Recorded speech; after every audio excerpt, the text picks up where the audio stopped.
Now, from Atlanta News First, the issues that matter to you. This is On the Record. Secretary Raffensperger, thanks for joining us on the record this week. My pleasure. A lot of people speculated that you would eventually join this race for governor. What made you decide to want to get in?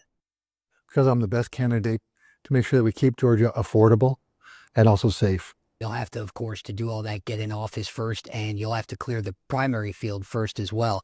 There is a piece of the Republican base in Georgia that is still very torn on you as a candidate. They didn't think that you did enough to investigate fraud in the 2020 election.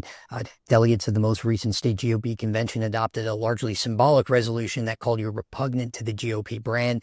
And so how do you get past that with voters? Let's be clear about this. I am a conservative Republican. Always have been, always will be. And as I run for governor, people understand that my policies are good policies because it's really empowering people for economic opportunity. Donald Trump quite literally asked you to find votes to help him overturn that election, and you said no. If you're elected, after all you've been through with him, do you think that you could work with Donald Trump? Do you think that he could work with you as governor? Make no mistake about this one either. Harris would have been a disaster.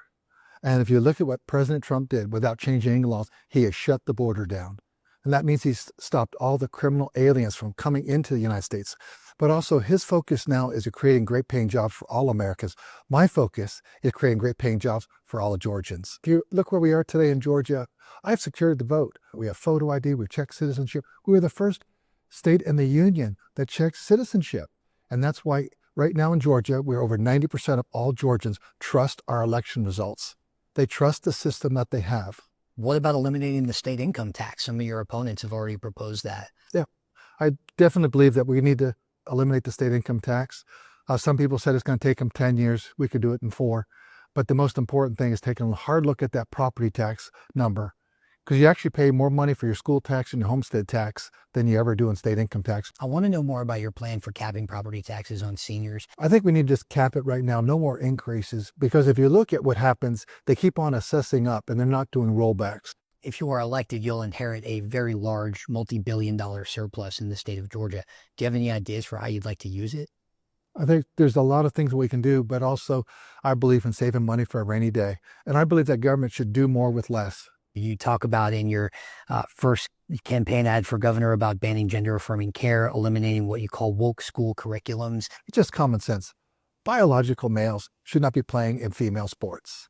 But also, I think a lot of schools have been spending so much time, just kind of spending time on DEI when they should have been spending money on the ABCs. And the ABCs are reading and writing and arithmetic, good math skills. You build those 3 building blocks for students when they're in the first grade, second grade, onward all the way through high school. They're going to have a solid career. They're going to have a great career where they can make money. And that'll help address the affordability issue. You've also been very open about the loss of your son, Brenton, who died of a fentanyl overdose in 2018. How does that shape your outlook on the nation's fentanyl issue? And we need to have treatment programs that are effective treatment programs. You need to have really metric data to look at how successful they are. And then how do we copy that, emulate that at other locations? That's really important. But then anyone that's dealing in drugs, dealers, they need to be dealt with harshly because they're really basically dealing in death. And we lost our son. And that's why securing the border is a good thing. And I was going to ask you, do you see this also as an immigration issue? It is, because any sovereign nation should have secure borders. We need to know who's coming into the country, and we need to get to choose. Are they going to be a good, hardworking, law-abiding, future citizen? That's what we need to be looking for. Are they going to really add to what we have, or are they just going to be a drag on us, or bring crime and other, things that we just don't want to have here? As Secretary of State, you'll be overseeing the election that you are currently running in. Do you see any conflict there? So the counties run the elections. There's no conflict there. They said that about our current governor, too, when he was Secretary of State, and there was no question about that. Secretary Raffensperger, thanks for joining us on the record this week. My pleasure. Thank you for watching A&F Plus. For more breaking news, live coverage, and your community stories, download the Atlanta News First app. You can also watch us on YouTube, Roku, Apple TV, and Fire TV. To join the conversation on YouTube Live, visit our channel and hit subscribe. You can also listen to the Atlanta News First podcast by searching Atlanta News First on your preferred listening platform.